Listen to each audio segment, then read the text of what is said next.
First contact in the dark. Captain Sarah Chen stood motionless on the bridge of the EES Aurora, Earth's newest deep space exploration vessel, her dark eyes fixed on the holographic display before her, watching as streams of data filtered through the ship's quantum processors. The signal that had drawn their attention was unlike anything humanity had encountered in its century of space exploration. Another burst, Captain. Lieutenant James Rodriguez reported from his communication station. Same frequency, same pattern. It's definitely artificial, but it's not matching any known configurations in our database. The Aurora had been charting the unexplored regions of the Carina Arm when they first detected the signal 3 days ago. What had initially appeared to be background radiation had revealed itself to be something far more intriguing, a repeating pattern too precise to be natural. Dr. Wang, what's your assessment? Chen turned to their xenolinguistics specialist, who had barely left her station since they'd first detected the signal. Dr. Maya Wang's fingers danced across her haptic interface, her augmented reality display reflecting off her eyes. It's a language, Captain. Complex, highly structured, but definitely a language. The quantum AI is starting to identify patterns that suggest distress markers, universal mathematical sequences that indicate urgency. The bridge fell silent as the implications sank in. Humanity had spent decades searching for signs of intelligent life, and now they might have found it, in the form of a cry for help. Multiple contacts. The tactical officer's voice cut through the silence. Emerging from the dark matter field at bearing 047. Energy signatures. Massive energy signatures, Captain. The main view screen shifted, revealing a sight that made Chen's breath catch in her throat. A massive vessel, easily 5 times the size of the Aurora, materialized from what had appeared to be empty space. Its design defied human engineering principles, organic curves and crystalline structures that seemed to pulse with internal light. But it was clearly damaged, with great tears in its hull-venting atmosphere and debris. Behind it, more ships appeared, darker, angular vessels with predatory profiles. Their hulls bristled with what were unmistakably weapon emplacements, even to human eyes that had never seen alien armaments before. The signals coming from the larger vessel, Rodriguez confirmed. The others, they're hunting it. Chen's mind raced through her first contact protocols, but nothing in her training had prepared her for this scenario. The Aurora was an exploration vessel, not a warship. They carried defensive weapons, but nothing that could hope to match what she was seeing on her tactical display. Dr. Wang, priority override on that translation. I need to know what we're dealing with. Engineering. Begin power redistribution to defensive systems, but keep it subtle. We don't want to telegraph our capabilities just yet. The pursuing vessels were spreading out in an attack formation that Chen recognized from her tactical training. Some things, it seemed, were universal in warfare. Translation coming through, Wang announced, her voice tight with tension. It's a refugee ship, Captain. They're carrying thousands of civilians, multiple species. Their world was destroyed by something they call the Dominion, those ships pursuing them. She paused, double-checking her translation. They're asking for sanctuary. They're asking anyone who can hear them to save their children. Chen felt the weight of command settle heavily on her shoulders. The Aurora represented humanity's first contact with not one, but 2 alien civilizations. Their actions in the next few moments would define humanity's place in the galaxy. Open a channel, she ordered, her voice steady despite the gravity of the situation. Broadcast on all frequencies, including the ones we just decoded. The bridge crew worked with practiced efficiency, though Chen could see the tension in their movements. They had trained for first contact scenarios, but not like this. Not with lives hanging in the balance. This is Captain Sarah Chen of the Earth exploration ship Aurora. We are responding to your distress signal. To the pursuing vessels, stand down immediately. This vessel is now under our protection. The response came in the form of weapons fire, not directed at the Aurora, but at the refugee ship. Its weakened shields flared briefly before failing completely. Chen's jaw tightened. She had hoped for a diplomatic solution, but it seemed the Dominion had other ideas. All hands, battle stations. Engineering, full power to shields and weapons. Navigation, plot and intercept course. Captain, her tactical officer warned, their technology is far beyond ours. We can't hope to. What we can't hope to do, Chen cut him off, is stand by and watch thousands of refugees get slaughtered. Humanity didn't come all this way into space to abandon our principles at the first real test. She activated the ship-wide comm. All hands, this is the captain. We are about to engage in humanity's first combat with an alien species. They have better technology, better weapons, and better shields. What we have is the fact that we evolved on a death world, in gravity nearly twice what most species consider normal, surviving everything our planet could throw at us. Let's show them why humans are considered crazy by every safety standard in the known universe. The Aurora's engines roared to life, pushing the ship into a maneuver that would have torn apart any vessel not built by a species that evolved on a death world. They were about to give the Dominion a lesson in why it was a bad idea to hunt their prey into human space. The galaxy was about to learn why humanity's first contact protocols included combat scenarios. Not because humans were warriors by nature, but because they would never stand by while the strong preyed upon the weak. The price of intervention. The Aurora's first volley caught the Dominion ships completely by surprise. Human targeting systems, designed to track debris in the chaotic asteroid fields of their home system, proved remarkably effective against the alien vessel's stealth technology. The lead ship's shields flickered as the Aurora's kinetic rounds, simple tungsten projectiles accelerated to near-relativistic speeds, slammed into them with devastating force. Direct hit, Tactical Officer Marcus Rivera reported, his fingers dancing across his console. Their shields are holding, but they're adjusting formation. They're taking us seriously now, Captain. Captain Chen watched as the Dominion ships broke their attack pattern on the refugee vessel, turning their attention to this unexpected threat. Good. Dr. Wong, get me everything you can from their communications. I want to know what we're dealing with. The refugee ship, taking advantage of the distraction, was attempting to limp away from the battlefield. Its crystalline hull sparked with failing systems, but it was still moving. Captain, Rodriguez called out, I'm picking up new signatures. Multiple ships dropping out of FTL. They're Dominion reinforcements. The tactical display updated, showing 5 more hunter-killer ships joining the battle. Their designs were even more aggressive than the first wave, bristling with weapon systems that made the Aurora's sensors scream in protest. Translation complete, Dr. Wong announced, her voice tight. They're calling themselves the Nexus Collective. They're not just conquerors, Captain. They're harbingers. They believe it's their destiny to process what they consider lesser species, harvesting their resources, and their genetic material for their own evolution. Chen's jaw tightened, and the refugees. The Luminar, Wong continued, consulting her displays. A species that refused to submit to processing. The collective destroy their homeworld as an example to others. These survivors, they're carrying the last free members of their civilization. Multiple species that joined them in resistance. The bridge fell silent save for the hum of battle stations and the distant thunder of impact against their shields. The gravity of their situation was clear. They had stumbled into something far bigger than a simple rescue mission. Captain, Rivera warned, they're charging weapons.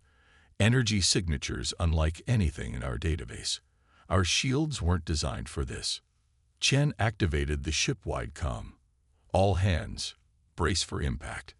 Engineering, route everything you can spare to forward shields. Navigation, keep us between them and the refugee vessel. The first blast from the Nexus ships hit like a hammer, making the Aurora's superstructure groan in protest. Warning lights flashed across every console as systems struggled to compensate. Shields at 60%. Rivera called out. Whatever that was, our defenses weren't designed to handle it. Engineering reports power fluctuations in the main grid. Rodriguez added, "We can't take many more hits like that."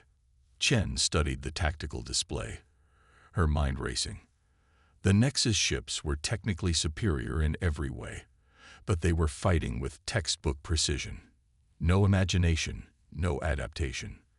They were executing perfect maneuvers against what their computers told them was an inferior vessel. "They think we're going to break and run," Chen realized aloud. "Their tactical computers are probably telling them we have no chance of victory. That's why they're not pressing their advantage. They're waiting for us to realize it too." A small smile crossed her face. "Let's show them why that's a mistake. Navigation, plot course directly through their formation. Engineering, divert power from life support to the main drive. Medical, prepare for high maneuvers." "Captain," her first officer protested, "those acceleration rates would kill most species." "Good thing we're human then," Chen replied. "All hands, this is the captain. Emergency acceleration protocols in effect. Remember your training. We evolved under crushing gravity, trained in conditions that would flatten most species in the galaxy. Time to put that to use." The Aurora's engines screamed to life, pushing the ship into a maneuver that defied the tactical computers of the Nexus fleet. No sapient species would subject themselves to such forces willingly, except humans had been doing exactly that since they first reached for the stars. The Nexus formation scattered as the Aurora plowed through their carefully calculated firing solutions, their superior technology suddenly a liability as they struggled to track a target moving in ways their systems insisted were impossible. "Multiple impacts on enemy vessels," Rivera reported, his voice strained against the G-forces. "Their shields aren't designed to handle kinetic weapons at these velocities. We're actually breaching their defenses." But victory celebrations would have to wait. The quantum comm system suddenly flared to life, displaying a priority message from Earth Command. Chen's blood ran cold as she read the contents. "Captain," Rodriguez called out, his voice grim. "Long-range sensors are picking up massive spatial distortions. Hundreds of Nexus ships, heading for human space. They're calling for the processing of humanity. We've been designated as a threat species." Chen looked at the tactical display, watching as more Nexus ships arrived by the minute.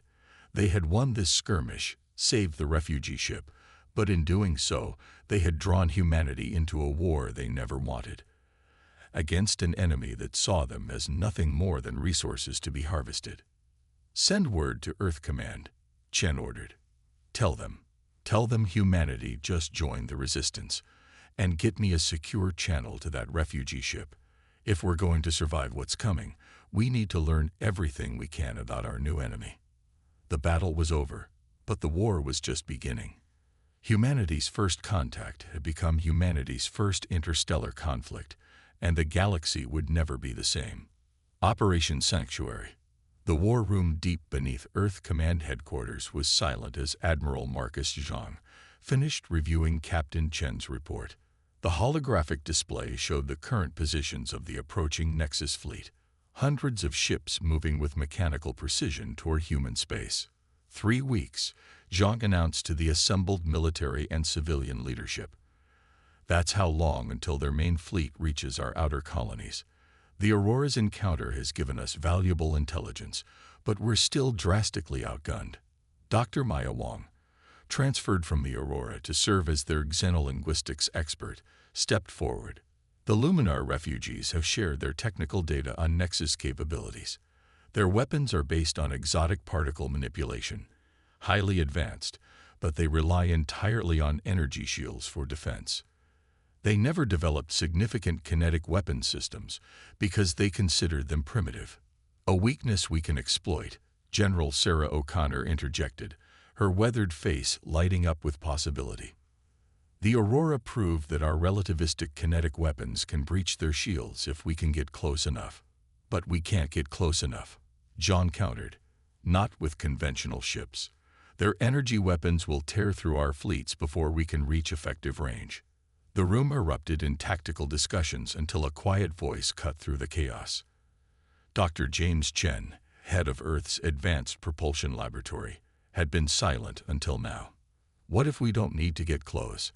All eyes turned to the physicist as he manipulated the holographic display. The Nexus Collective relies on predictable, calculated warfare. Their tactical computers analyze enemy capabilities and determine optimal strategies.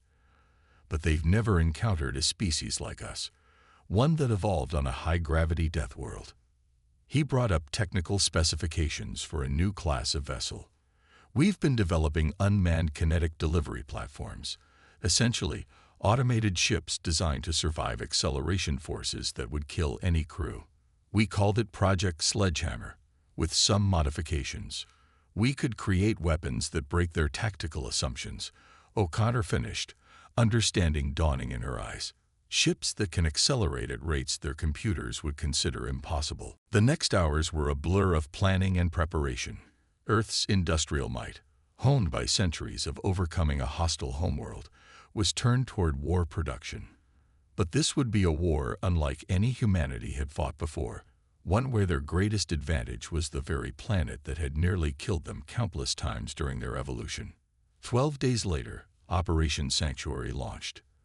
The combined human fleet, hastily retrofitted with insights gained from the Luminar, moved to engage the approaching Nexus Armada. But they weren't alone.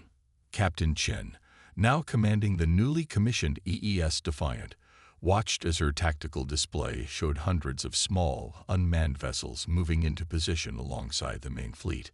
Project Sledgehammer had gone from theoretical to operational in record time, another testament to human adaptability. All ships, this is Fleet Command. Admiral Zhang's voice came through clear on the quantum comm. Operation Sanctuary is now active. Remember your training and remember why we fight. The Nexus Collective thinks they're superior because they've processed countless species into their collective. Today they learn why that was a mistake. Today they learn what it means to fight a species that evolved fighting gravity itself. The first wave of Sledgehammer drones accelerated toward the Nexus fleet at forces that would have liquefied any organic crew. The Nexus ships, their tactical computers calculating perfect intercept solutions, fired energy weapons at where the drones should have been, only to find their targets had already accelerated past those points. Energy spike. Chen's tactical officer called out. The Nexus fleet is adjusting formation. They're falling back. No, they're regrouping for a concentrated attack. But that momentary hesitation was all humanity needed. The Sledgehammer drones, packed with tungsten penetrators and antimatter warheads, slammed into the Nexus formation at appreciable fractions of light speed. Ships that had conquered dozens of civilizations were torn apart by weapons their advanced shields had never been designed to stop. Multiple confirmed kills, reports flooded in from across the fleet. Nexus formation is breaking up. They're trying to adapt their shields, but they can't compensate fast enough. The main human fleet engaged next, their ships performing maneuvers that pushed the boundaries of structural integrity. Crews trained in crushing gravity executed turns that sent their vessels through gaps in the Nexus formation, exploiting weaknesses that emerged as the collective tried to adapt to this impossible enemy. But victory would come at a cost. Nexus energy weapons lashed out, destroying human ships with devastating efficiency whenever they managed to land a hit. The space around Earth's colonies became a graveyard of both human and Nexus vessels. Nexus flagship detected, Chen's tactical officer announced. They're broadcasting. It's a signal to all their ships, some kind of new battle protocol. Dr. Wang's voice came through the comm, her translation software working overtime. They're designating us as a Class 1 threat species. They're calling for full extermination protocols. No processing, no harvesting. They want us dead before we can spread our contamination to other species. Chen watched as the burning hulks of Nexus ships tumbled through space, their perfect formations shattered by human ingenuity and determination. Good, she replied. Let them know what it means to fear us. All ships press the advantage. Show them why you don't corner a species that turned a death world into their cradle. Operation Sanctuary had begun as a defensive action. But as human ships drove deeper into Nexus formations, as unmanned kinetic weapons tore through their perfect defenses, it became something more. It became humanity's announcement to the galaxy. Earth was no longer just another world to be processed. It was a sanctuary for all who sought freedom from the collective's grinding advance. The war was far from over, but the first major battle had been won. And across the galaxy, other species watching through hidden sensors began to hope. Perhaps at last, they had found allies strong enough to stand against the Nexus Collective. Allies who had turned their harsh evolution into a weapon the Collective never saw coming. The Deathworld Advantage. 3 months into the war with the Nexus Collective, Dr. Maya Wong stood before a holographic display in the Joint Species Command Center, presenting her latest findings to a diverse audience of human and alien military leaders. The Collective's response to Operation Sanctuary revealed something crucial. She explained, bringing up combat footage from dozens of engagements. They're not just struggling against our tactics, they're fundamentally unable to comprehend how we fight. The display showed human ships performing maneuvers that should have torn them apart, crews functioning under G-forces that would have killed most species instantly. Alongside them, footage of human ground forces on contested colonies demonstrated close-quarter combat techniques that left Nexus warriors reeling. Their entire civilization is built on predictability, Wong continued. They process species to harvest specific traits, but they've never encountered a species that evolved under conditions like ours. Earth's gravity, atmospheric composition, and environmental pressures are far beyond what most spacefaring races consider survivable. Admiral Zhang nodded, his expression thoughtful, which explains why their tactical computers keep failing to predict our capabilities. They're working from a fundamental misunderstanding of what humans can endure. Kittel, the Luminar representative, stepped forward. His crystalline form shimmered under the artificial lighting. This matches our historical records. The Collective has conquered thousands of worlds, but they've always avoided what they term extreme environment evolution species. Now we understand why. The next series of holograms showed human research stations across Earth's harshest environments, the crushing depths of the Mariana Trench, the frozen wastes of Antarctica, the scorching Sahara Desert. In each location, humans had not just survived but thrived, building communities in conditions that most species would consider uninhabitable. We're not just fighting them with superior tactics, General O'Connor observed. We're fighting them with our entire evolutionary history. Every time our ancestors survived a mass extinction, every predator they outlasted, every environmental challenge they overcame, it all led to this moment. The command center erupted in discussion as tactical officers began integrating this understanding into their battle plans. But the revelation brought both opportunity and concern. The Collective is adapting, John warned. Their latest attacks show signs of biological weapons designed specifically for human physiology. They're trying to turn our own biology against us. Let them try, O'Connor replied, bringing up schematics for new defensive systems. We've been fighting our own biology since we first developed medicine. Our immune systems evolved fighting everything that Deathworld could throw at us. Their bioweapons are nothing compared to what Earth's microbes try to do to us on a daily basis. Wong highlighted a particularly interesting data set.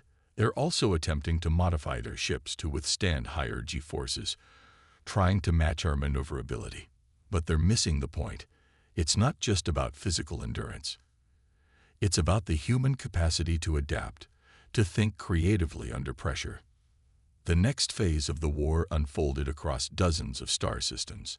Nexus ships, modified to match human capabilities, found themselves outmaneuvered not by superior technology, but by crews willing to try tactics that no rational species would consider. Captain Chen, leading a strike force deep in Collective territory, demonstrated this perfectly. Her fleet was cornered by superior Nexus forces, cut off from retreat. The Collective expected them to either surrender or fight to the death. Instead, Chen ordered her ships to dive into the atmosphere of a nearby gas giant, using its crushing pressures and electromagnetic storms as cover. The Nexus ships, despite their modifications, couldn't follow without being torn apart. When they moved to establish a blockade, Chen's fleet erupted from the planet's far side, their ships riding the powerful storms like ancient sailors catching a wind. The engagement became known as the Hurricane Run, and it was just one of many examples of humans turning deadly environments into tactical advantages. Where other species saw unsurvivable conditions, humans saw opportunities. Earth's colonies, initially thought vulnerable to Nexus attack, proved to be natural fortresses. Many were established on worlds that the Collective had dismissed as too hostile for settlement. Now these harsh environments served as barriers against invasion, forcing the Nexus to fight on terrain that humans had been mastering for generations. Even Earth itself became a symbol of this advantage. Nexus forces that managed to breach planetary defenses found themselves fighting in environments that their processed biology couldn't handle. The very air pressure and gravity that humans took for granted became weapons against the invaders. They made a crucial mistake, Wong explained in a later briefing, analyzing captured Nexus data. They'd spent millennia processing other species, selecting for specific traits they deemed useful. But in doing so, they lost something essential, the raw adaptability that comes from evolving on a world that's constantly trying to kill you. The war was far from over, but a fundamental shift had occurred. The Nexus Collective, for the first time in its history, faced an enemy that didn't just resist processing. They thrived on the very conditions that the Collective had always avoided. As news of human victories spread across the galaxy, other species began to emerge from hiding. Many were like humanity, survivors of harsh worlds who had been overlooked or avoided by the Collective. They brought with them their own unique adaptations and perspectives, joining the growing alliance that Earth was building. The Collective had spent thousands of years pursuing perfection through processing. Now they faced an alliance of species who had achieved their own kind of perfection, not through artificial selection, but through the brutal, beautiful process of natural evolution on worlds that never stopped challenging them to adapt or die. For humanity, every battle became a chance to prove what they had always known, that their greatest strength wasn't their technology or their weapons, but the resilience born from countless generations of ancestors who had looked at a hostile universe and decided to not just survive, but to thrive. Legacy of Hope. 1 year after humanity's first contact with the Nexus Collective, the view from Earth's orbital command station told a story of transformation. Ships of dozens of different designs moved through space around humanity's homeworld. Refugees, allies, and traders from across the galaxy, all drawn to the planet that had become a symbol of resistance. Captain Sarah Chen, newly promoted to Fleet Admiral, stood before the United Earth Council, completing her report on the war's final phase. The holographic displays showed the remains of the last major Nexus fleet, scattered across the Perseus Arm after their failed attempt to penetrate Earth's defense network. The Collective's processing centers are being dismantled, Chen reported. Their subject species are being freed, and their leadership has retreated to their core systems. For the first time in 10,000 years, they're on the defensive. Dr. Maya Wong, now Earth's chief xenodiplomatic officer, stepped forward to join her friend. More importantly, we've confirmed that over 300 species have broken away from collective control. Many of them are fellow Deathworlders, species that evolved on harsh planets similar to Earth. They've been in hiding for generations, waiting for a chance to break free. The council chamber hummed with quiet conversation as the implications sank in. Humanity had entered the galactic stage expecting to be one of the youngest civilizations. Instead, they had become leaders of a revolution that was reshaping the known universe. Tell us about the Sanctuary Initiative, Council President Rodriguez requested, referring to the ambitious project that had grown from the ashes of war. Chen gestured, and the holographic display shifted to show a network of star systems spreading out from Earth. What started as a military operation has evolved into something much more. We're establishing safe harbors across former collective space, using our experience with harsh environments to help refugee species settle worlds that the collective considered uninhabitable. The project has already yielded unexpected benefits, Wong added. Each of these species brings their own adaptations, their own solutions to surviving in extreme conditions. The exchange of knowledge has accelerated our understanding of everything from medicine to terraforming. The display focused on one particular system, where massive construction projects were underway. The Luminar, their crystalline ships now repaired and improved with human assistance, were helping build what would become the galaxy's largest neutral trading hub. But the most significant change, Chen continued, isn't technological. It's philosophical. The collective believed that processing, forcibly combining traits from different species, was the path to perfection. What we've proven is that true strength comes from diversity, from allowing each species to develop naturally and then working together voluntarily. The evidence was visible in every aspect of the new galactic order. Ships designed by dozens of species working together, combining their unique perspectives and evolutionary advantages. Medical treatments that drew on the cellular repair mechanisms of extremophile species. Defense systems that incorporated the natural resilience various species had developed against their homeworld's hazards. We're getting reports from deep space scouts, Wong reported, bringing up new data.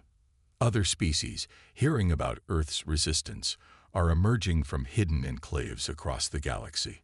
Many of them are like us, survivors who evolved on worlds that the collective considered too dangerous to approach. President Rodriguez leaned forward.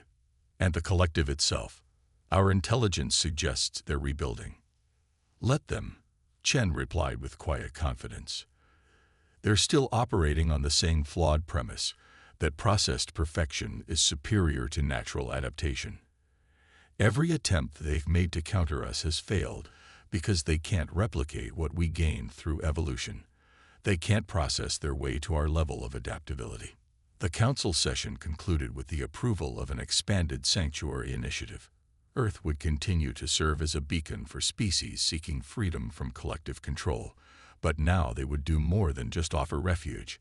They would help these species reclaim their independence, establish their own colonies, and join the growing alliance of free worlds. 1 month later, Admiral Chen stood on the observation deck of her new flagship, the EES Hope, watching as a convoy of refugee ships approached Earth. Each vessel carried survivors from worlds the collective had tried to process, now coming to the planet that had shown the galaxy a different path. Incoming transmission from the lead ship, her communications officer reported. They're requesting permission to approach. Chen smiled, remembering her own first contact experience that had started this all. Grant them clearance, and send them our standard welcome message. Welcome to Earth. Welcome to freedom. As the ships moved into orbit, their crews would see what so many before them had, a planet that most species would consider hellishly hostile, yet had produced a civilization strong enough to challenge the galaxy's greatest power. They would see the massive space stations under construction, built to accommodate beings from every conceivable environment. They would see ships of all designs working together, proof that cooperation was stronger than forced integration. But most importantly, they would see hope. Hope that had started with one human ship refusing to abandon refugees in need, and had grown into a movement that was reshaping the galaxy. The legacy of humanity's stand against the collective would echo through generations, not just as a tale of military victory, but as proof that the harshest cradles could produce the strongest defenders of freedom. Earth, once dismissed as just another death world, had become something the galaxy had never seen before. A world where the challenges that had forged humanity's strength now served to protect and nurture other species in their own journey to freedom. The age of processing was over. The age of sanctuary had begun.